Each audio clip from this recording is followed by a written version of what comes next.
Saudi से India लौटे प्रेमी को मिला मौत का तोहफा नरगिस को वह अपनी बाहों में कसना ही चाहता था कि राजा खान ने मुर्गी काटने वाले छुरे से वसीम अंसारी की गर्दन पर पीछे से वार कर दिया। 26 वर्षीय मोहम्मद वसीम अंसारी अपनी 17 वर्षीय गर्लफ्रेंड नरगिस से मिलने के लिए बेताब था। उससे मिलने की खातिर वह सऊदी अरब से इंडिया आया। यहां उसकी 17 टुकड़ों में कटी लाश पुलिस ने बरामद की। आखिर किसने और क्यों की वसीम अंसारी की हत्या? पहली नजर में दिल दे बैठा वसीम और नरगिस की मुलाकात करीब 2 साल पहले बिलासपुर से रांची जाते हुए ट्रेन में हुई थी। वसीम अपनी एक रिश्तेदारी में बिलासपुर आया था। वहां से लौटते हुए ट्रेन की भीड़भाड़ वाले कोच में जिस सीट पर वह बैठा था, उसके सामने ही एक गोरी चिट्टी कमसिन लड़की बैठी थी। लड़की अपनी मां के साथ थी। वसीम की निगाह उस पर से हट नहीं रही थी। हालांकि उसकी मां से नजरें बचाकर वसीम लड़की को बीच बीच में गहरी निगाह से घूर लेता था। वसीम अकेला था। यह कहे कि वसीम की निगाह लड़की के चेहरे से हट नहीं पा रही थी। थोड़ी ही देर बाद लड़की मां से बोली, मुझे प्यास लग रही है। उनके पास पानी नहीं था, इस कारण उसकी मां इधर उधर देखने लगी।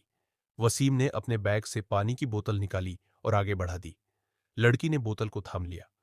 पानी पीने के बाद बोतल वापस करती हुई मुस्कुराकर बोली, थैंक यू। इस पर वसीम ने सिर हिलाते हुए उसकी आंखों में आंखें डालकर कहा, कोई बात नहीं, पानी ही तो है। लड़की की मां भी झेंपती हुई लड़की से बोली, पानी वाला आएगा तब एक बोतल खरीद लेना। अम्मा, ट्रेन में पानी वाला नहीं आएगा, अगले स्टेशन से लेना होगा। कोई बात नहीं, मैं जाकर ला दूंगा। हाँ हाँ, लड़की बीच में ही बोल पड़ी। इस तरह से वसीम और उस लड़की के बीच बातचीत भी शुरू हो गई। वसीम ने बातों ही बातों में उससे पूछ लिया, क्या नाम है आपका? पढ़ती हो? मैं नरगिस सुल्तान हूं। पढ़ाई लिखाई छूट गई है। नरगिस सुल्तान, वाह, कितना प्यारा नाम है। मगर पढ़ाई छूट गई, ये तो गलत बात हुई। अभी तो तुम्हारी उम्र ही क्या है? भला क्यों छूटी पढ़ाई? इस पर नरगिस चुप हो गई, लेकिन उसकी मां सकुचाती हुई बोली, घर में गमी हो गई थी बेटा। इसके बाद सब कुछ तहस नहस हो गया था। ये कहते कहते वह अपनी आंखें पोंछने लगी। ओह, सॉरी अम्मीजान, मैंने आपका दिल दुखा दिया। वसीम बोला। थोड़ी देर उनके बीच चुप्पी बनी रही। वसीम गाड़ी के बाहर भागते पेड़ों और खेतों को देखने लगा। नरगिस भी दूसरी खिड़की से बाहर देखने लगी थी। उसी ने चुप्पी तोड़ी। अनायास बोल पड़ी, अम्मी, देखो तो बाहर कितनी अच्छी हवा बह रही है। हाँ, बिल्कुल सही कह रही हो, मौसम सुहावना बना हुआ है। वसीम ने हां में हां मिलाई। उसके बाद उनके बीच फिर से बातचीत का सिलसिला शुरू हो गया। इस बार वे दूसरी बातें करने लगे। तुम क्या करते हो बेटा? काफी पढ़े लिखे मालूम देते हो। नरगिस की अम्मी बोली। ज्यादा नहीं। वसीम बोला। काम क्या करते हो? नरगिस ने पूछा। मैं बहुत जल्द सऊदी अरब जाने वाला हूं, वहीं नौकरी करूंगा। मुझे खूब रुपए पैसे कमाने हैं। वसीम बोला। इस पर नरगिस आश्चर्य से वसीम को देखने लगी। मजाकिया लहजे में नरगिस बोल पड़ी, मेरे लिए भी वहां कोई काम मिल सकता है क्या? क्यों नहीं? वहां तो हर किसी के लिए कुछ ना कुछ काम होता है। वसीम बोला। अच्छा, मुझ जैसी अनपढ़ को भी? नरगिस की आंखें आश्चर्य से फैल गई। बातों बातों में वसीम और नरगिस ने अपने मोबाइल नंबर एक दूसरे को दे दिए। कुछ घंटे बाद दोनों अपने अपने स्टेशनों पर उतर गए। वसीम और नरगिस अलग अलग शहरों में रहते हुए एक दूसरे से मोबाइल के जरिए जुड़े हुए थे। वसीम रांची का रहने वाला था, जबकि नरगिस बिलासपुर की थी। एक बार उसने नरगिस को बताया कि वह सऊदी जा चुका है, उसे बहुत सारा पैसा कमाना है। जब नरगिस के पाई कॉल सऊदी अरब से कोरबा के पाली गांव की रहने वाली नरगिस के पास एक कॉल आई। हेलो हेलो नरगिस, मैं वसीम बोल रहा हूं, कैसी हो? कॉल का जवाब नरगिस शिकायती लहजे में देते हुए बोली, मैं कैसी हूं ये पूछ रहे हो? बस समझो जिंदा हूं। ऐसा क्यों कह रही हो नरगिस? आश्चर्य से वसीम बोला। नरगिस कुछ नहीं बोली। वसीम ही दोबारा बोला, ऐसा मत कहो। नरगिस का जवाब फिर शिकायत के साथ नाराजगी भरा था। इतने दिनों बाद तुम्हें मेरी याद आ रही है। मैं तो हमेशा तुम्हें याद करती हूं तुम्हें। नंबर भी दिया था, मगर बात पूरी के बगैर चुप हो गई। इस पर वसीम ने कहा, नाराज मत हो नरगिस, जिस दिन से यहां आया हूं, सच कहो तो मैं तुम्हें कभी भूल नहीं पाया। यहां दम्मन सऊदी अरब में इतना काम है कि मत पूछो। वसीम मानो हाथ जोड़ करके मनुहार कर रहा हो। अच्छा, वहां काम में ही मन लगा रहता है, यह बात है। सिर्फ काम और पैसा ही तुम कमाते रहो और मैं तुमसे बात भी नहीं करूं। इतराती हुए नरगिस बोली, अरे ऐसा नहीं है यार, मैं तो 24 घंटे तुम्हें याद करता रहता हूं। तुम्हारी सूरत मेरी आंखों के सामने घूमती रहती है। मैं संकोच में था कि फोन तुम उठाओगी या नहीं, हमें भूल तो नहीं गई होगी। वसीम सहजता से बोला, अच्छा सीधा कहो ना कि रुपयों से प्यार है जो इतना दूर चले गए हो। तुमसे तो प्यार करना फिजूल है। नरगिस का ताना मारना वसीम पर असर कर गया। वो बोला, अच्छा मैं बहुत जल्दी तुमसे मिलने आ रहा हूं, बस कुछ और रुपए और जोड़ लो। रुपए जोड़ना तो अच्छी बात है, तुम मेरे लिए क्या लाओगे? नरगिस उससे जानना चाहती थी। अरे नरगिस, मैं आ रहा हूं, ये क्या कम है? और रुपए पैसे की क्या बात है? यहां जो मैं कमाता हूं वो घर भी भेज देता हूं। तुम्हारे लिए मैं ऐसी चीज लाऊंगा कि तुम खुश हो जाओगे।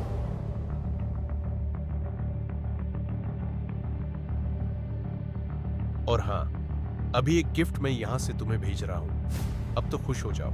यह सुनकर के नरगिस बड़ी खुशी से बोली, देखो कोई अच्छी सी गिफ्ट भेजना, नहीं तो मैं वापस भेज दूंगी वही सऊदी अरब।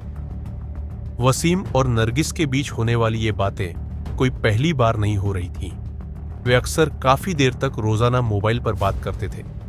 एक दिन भी इसमें चूक होने पर नरगिस शिकायती लहजे में ताना भी मार देती थी। तब वसीम माफी मांगता और फिर दोनों फोन पर ही जीने मरने की कसमें खाने लगते। एक दिन फेसबुक लाइव में बातों ही बातों में नरगिस बोली, वसीम तुम्हारी बहुत याद आ रही है। इसी के साथ उसने अपने बदन को अधा खुला कर दिया। इसका असर वसीम पर भी हुआ और देखते ही देखते दोनों बेपर्दा हो गए। एक दूसरे को देख शर्मसार भी हुए। हजारों किलोमीटर की दूरी से इस अनुभूति का दोनों ने वीडियो कॉलिंग को थैंक्स बोला। छूटते ही वसीम ने नरगिस को फेसबुक, इंस्टाग्राम के लिए रील बनाने की सलाह दे डाली। वसीम ने गर्लफ्रेंड को दी खुशखबरी बात 26 जून 2024 की है। शाम के वक्त नरगिस के मोबाइल पर वसीम की कॉल आई, रेहाना मैं अगले महीने 2 जुलाई को आ रहा हूं। सच विश्वास नहीं हो रहा, लेकिन तुम कहां आओगे? मेरे पास ही ना? हाँ, मैं रांची प्लेन से आ रहा हूं, उसके बाद सीधा तुम्हारे पास आ जाऊंगा। तुम मिलोगी ना? कैसी बात करते हो? तुम इतनी दूर से आ रहे हो और मैं भला नहीं मिलूंगी? तुमने मेरे लिए इतने सारे गिफ्ट भेजे हैं, साड़ियां भेजी हैं, क्या मैं तुम्हें भूल सकती हूं? लेकिन यह तो बताओ कि तुम अब वहां से मेरे लिए क्या बेशकीमती चीज ला रहे हो? नरगिस मचलती हुई बोली। कुछ सेकंड तक वसीम चुप रहा, फिर धीरे से बोला, तुम दिल छोटा ना करो, सऊदी अरब से आ रहा हूं, कुछ अच्छा ही लाऊंगा तुम्हारे लिए। तुम्हें तो मालूम है कि यहां पैसा ही पैसा है, हवा में उड़ता है पैसा, कोई पकड़ने वाला होना चाहिए।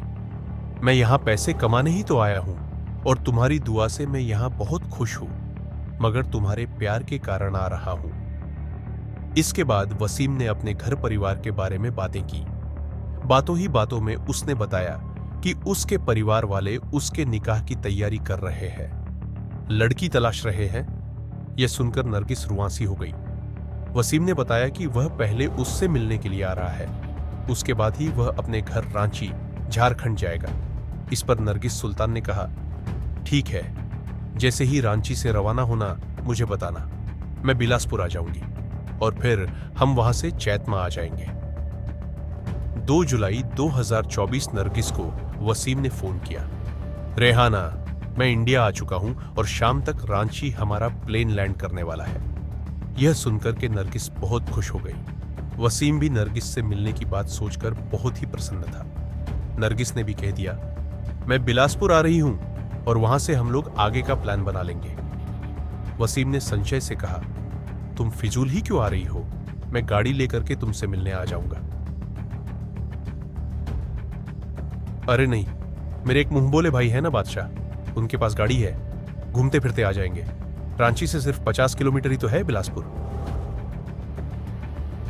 तब ठीक है, मैं शाम को 3 बजे के आसपास बिलासपुर पहुंच जाऊंगा। तुम्हारा इंतजार रहेगा। नरगिस, तुमसे मिलने के लिए मैं कितना बेताब हूं, इसका तुम्हें शायद अंदाजा नहीं है। कब होगी मुलाकात और कब मैं तुम्हें अपनी बाहों में भरूंगा, हरदम इसी कल्पना में खोया रहता हूं। अच्छा, अब मैं फोन रखती हूं। इठलाते हुए नरगिस ने कॉल डिस्कनेक्ट कर दी। 17 टुकड़ों में मिली लाश बुधवार के दिन 10 जुलाई 2024 को छत्तीसगढ़ के जिला कोरबा के थाना पाली में किसी ने फोन करके सूचना दी कि गोपालपुर डैम के पास एक पिट्ठू बैग में कोई संदिग्ध चीज है। बैग के ऊपर मक्खियां भिनभिना रही हैं और तेज बदबू फैल रही है। यह सूचना मिलते ही एसएचओ चमनलाल सिन्हा कुछ पुलिस कर्मियों को लेकर गोपालपुर डैम के पास पहुंच गए। उन्होंने जब वह बैग खुलवाया तो किसी युवक की टुकड़ों में कटी लाश निकली। उसका सिर और कुछ अंग गायब थे। पुलिस की प्रारंभिक जांच में पाया गया कि बरामद लाश को धारदार हथियार से टुकड़ों में काटा गया था।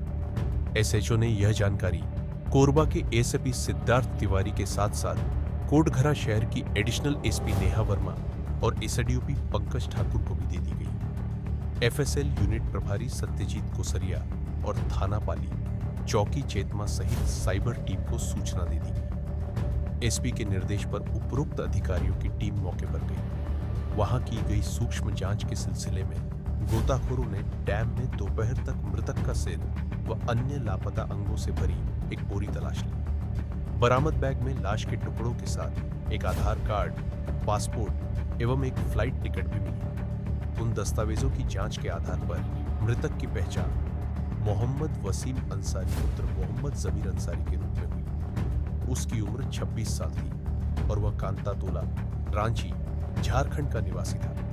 वहीं से उसके भाई का फोन नंबर भी मिल गया। पुलिस ने उनके बड़े भाई मोहम्मद तहसीन से फोन पर बात की। उन्हें घटना की जानकारी देकर कोरबा बुलाया गया। फोन पर ही तहसीन ने बताया कि उसका भाई मोहम्मद वसीम पिछले 2 सालों से सऊदी अरब में सुरक्षा अधिकारी की नौकरी कर रहा था। वह वहां से कब आया, इसकी उसे कोई जानकारी नहीं है। वसीम की नृशंस तरीके से की गई हत्या कोरबा से लेकर रांची तक में चर्चा का विषय बन गई। आम और खास लोग ये जानने को उत्सुक थे कि आखिर किसने और क्यों इस तरह मासूम नौजवान वसीम अंसारी को मार डाला। उससे किसकी क्या दुश्मनी थी जो उसके सऊदी से लौटते ही हत्या हो गई। क्या कोई पहले से ही घात लगाए बैठा था? लोग तरह तरह की चर्चाएं कर रहे थे। इधर समय बीता जा रहा था। चौतरफा सनसनी बढ़ती जा रही थी। पुलिस जांच टीम तत्परता से बड़ी सतर्कता के साथ काम कर रही थी। कड़ी से कड़ी जोड़ते हुए पुलिस जांच को आगे बढ़ा रही थी। जुड़े पहलुओं की जांच पर यह तथ्य उजागर हुआ कि मृतक की सोशल मीडिया के माध्यम से बांसटाल चैतमा थाना पाली की एक अवयस्क बालिका नरगिस से कई बार बातचीत हुई है। उनके बीच बातचीत international video call, WhatsApp call से हुई थी।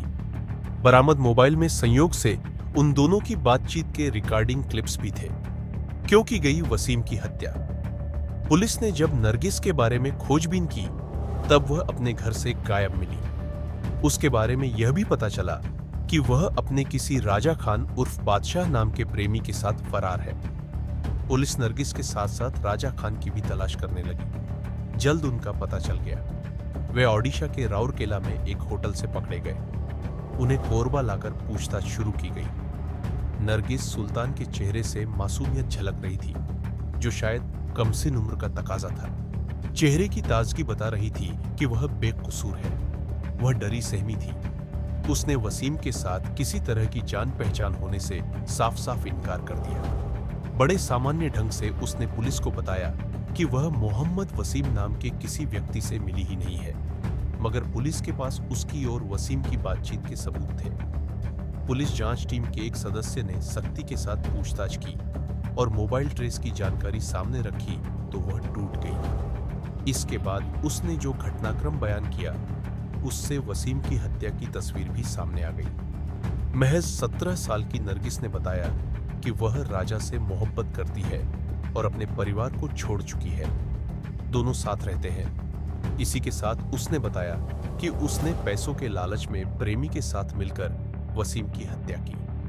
नरगिस के इस बयान के बाद पुलिस ने राजा खान के खिलाफ भी रिपोर्ट दर्ज कर ली। आरोपी राजा खान उर्फ बादशाह 20 साल का नवयुवक था। वह बांसटाल चेतमा थाना पाली, जिला कोरबा का निवासी है। उसने पुलिस से नरगिस के बारे में जो भी बातें बताई, उससे यह साबित हो गया था कि वह और नरगिस एक दूसरे को बेइंतहा चाहते हैं। दोनों अपनी मर्जी से साथ साथ रह रहे थे। उसने यह भी बताया कि नरगिस से उसे वसीम के बारे में जानकारी मिली थी और उसके कहने पर ही उसकी योजना में शामिल हो गया था। राजा खान ने बताया कि नरगिस ने उसे मोहम्मद वसीम के सऊदी अरब से वापस आने की जानकारी दी थी। नरगिस ने उसे यह भी बताया था कि वसीम उसके रूप जाल पर लट्टू है और उसे दिलोजान से चाहता है। उसने 2 सालों के भीतर सऊदी में रहकर बहुत पैसा कमाया है। उन पैसों को वह साथ लेकर आने वाला है। इसी लालच में उसने वसीम को अपने जाल में फंसा लिया था। नरगिस उससे प्रेम का दिखावा करती थी। नरगिस के कहने पर ही राजा खान ने बोलेरो गाड़ी किराए पर ली थी। उस पर सवार हो दोनों बिलासपुर गए थे। वसीम से मिलने पर नरगिस ने राजा का परिचय मुंह बोले भाई के रूप में दिया था। उसके बाद वे तीनों राजा के घर चैतमा आ गए। उस रोज मोहम्मद वसीम बहुत खुश था। राजा ने बताया कि वसीम ने बातों ही बातों में उससे कहा था कि उसकी जिंदगी का खुशनुमा दिन आया है। उसने यह भी कह डाला कि नरगिस से वह बेइंतहा मोहब्बत करता है। आज की रात वह उसके साथ गुजारेगा। उस वक्त घर में राजा और नरगिस के अलावा कोई नहीं था। नरगिस भी खुश नजर आ रही थी। वसीम ने आते ही उसे एक अच्छा गिफ्ट का पैकेट पकड़ा दिया था। इस पर नरगिस बोली थी, मैं आज तुम लोगों के लिए खाने में चिकन बना देती हूँ। इस तरह से की गई वसीम की हत्या थोड़ी देर बाद रात होने पर सभी ने एक साथ खाना खाया था। उसके बाद राजा खान बाहर चला गया। नरगिस ने वसीम को बताया कि राजा अपने दोस्त के घर गया है, सुबह आएगा। वसीम यह सुनकर खुश हो गया। उसे नरगिस के साथ एकांत में रात गुजारने का मौका मिल गया था। दोनों खुशी से बातें करने में मशगूल हो गए। तभी पीछे के दरवाजे से राजा खान अचानक घर में आ घुसा। वसीम नरगिस से बातें करते हुए उसके काफी करीब आ चुका था। नरगिस को वह अपनी बाहों में कसना ही चाहता था कि राजा खान ने मुर्गी काटने वाले छुरे से वसीम अंसारी की गर्दन पर पीछे से वार कर दिया। अचानक हुए वार से वसीम तिलमिला गया। वो बुरी तरह जख्मी हो गया और तड़पता हुआ कभी नरगिस को तो कभी राजा खान को देखने लगा। उसे कुछ समझ में नहीं आ रहा था कि उसके साथ यह क्या हो रहा है। हंसते हुए राजा खान बोला, तुम नरगिस को चाहते हो, मेरी नरगिस को? हा हा हा, नरगिस सिर्फ मेरी है। नरगिस, बताओ इस बेवकूफ को जो तुम्हें पाने के लिए यहां आ गया है। राजा की बातों में हाँ में हाँ मिलाते हुए बोली, तुम्हारा सारा पैसा अब हमारा होगा। हम दोनों जिंदगी भर ऐश करेंगे। हा हा हा। नरगिस की इस हरकत पर वसीम तड़पता हुआ बोला, धोखा, मेरे साथ धोखा कर रही हो, ठीक नहीं होगा। यह सुनना था कि राजा ने वसीम पर छुरे से लगातार 3 से 4 ताबड़तोड़ वार कर दिए। नरगिस ने तड़पते वसीम के पैर दबोच लिए थे। राजा खान ने ताबड़तोड़ वार कर उसका सिर धड़ से अलग कर दिया। उसके बाद दोनों ने मिलकर वसीम के हाथों और पैरों को धड़ से अलग कर दिया। शव को 17 टुकड़ों में काट डाला। इसके लिए राजा ने पहले से ही छुरे के अलावा आरी ब्लेड लाकर घर में छिपा कर रख दिया था। वसीम की लाश के कटे टुकड़ों को उन्होंने प्लास्टिक की बोरी में भर लिया। नरगिस और राजा ने बोरी को पिट्ठू बैग और एक ट्रॉली बैग में बांधकर बाइक पर रख डैम में फेंकने की योजना बनाई। ये सब करते करते सवेरा हो गया था। शव के कुछ टुकड़े बच गए थे, वो उन्होंने घर के फ्रिज में छिपा कर रख दिए। अगले रोज 3 जुलाई 2024 की रात में करीब लगभग 11 बजे स्प्लेंडर बाइक से गोपालपुर डैम में फेंककर दोनों घर वापस आ गए। वसीम की पहनी हुई सोने की चेन और अन्य सामान घर में छिपा दिया। नरगिस ने बातों बातों में वसीम के मोबाइल का पासवर्ड पता कर लिया था। मोबाइल से यूपीआई आईडी चेक किया तो दोनों के होश उड़ गए। कारण, उन्होंने सोचा था कि सऊदी अरब में नौकरी करने के कारण कम से कम 50 लाख रुपए तो उसके अकाउंट में होंगे ही, मगर मिले सिर्फ 3 लाख रुपए। यह देखकर दोनों निराश हो गए। कुछ पैसे ही अपने खातों में ट्रांसफर कर पाए। आरोपी नरगिस सुल्तान और राजा खान उर्फ बादशाह को पूछताछ करने के बाद पुलिस ने गिरफ्तार कर लिया। उनकी निशानदेही पर घटना में इस्तेमाल छुरा, बाइक आदि सामान जब्त कर लिया गया। राजा खान को 12 जुलाई 2024 को मुख्य न्यायिक मजिस्ट्रेट के समक्ष पेश कर दूसरी आरोपी नरगिस सुल्तान को नाबालिग होने के कारण किशोर न्याय बोर्ड के समक्ष पेश किया गया, जहां से उसे बाल सुधार गृह भेज दिया गया। हमारी ये वीडियो पसंद आई है तो लाइक कर दो और ऐसी अमेजिंग स्टोरी के लिए चैनल को सब्सक्राइब करें। Thanks, bye bye, take care.